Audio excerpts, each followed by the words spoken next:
Hello guys and welcome back to the channel. In this video, I'm going to show you how you can build Android APK from Google AI Studio Code. So let's get started. So first of all, you're going to preview the application that you just created in Google AI Studio, and you're going to make sure that your application is published and live.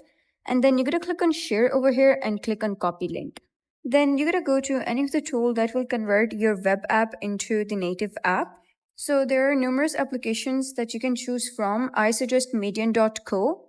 And once you're here, you're going to simply scroll down and paste your URL and click on build your app. You'll be redirected to an interface like this. You can see the website URL has already been loaded. You're going to simply type in your app name and then click on start building my app. Then you'll be redirected to app branding section and you can customize your application like you want.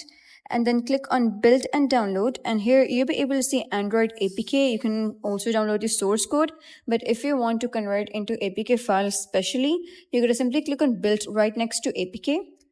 Once done, you'll be able to see a download button appear, so simply click on download APK and you're good to go. So that's it for today's video. If you found this video helpful, please consider subscribing and leaving a like. It really helps me out, and I'll see you next time.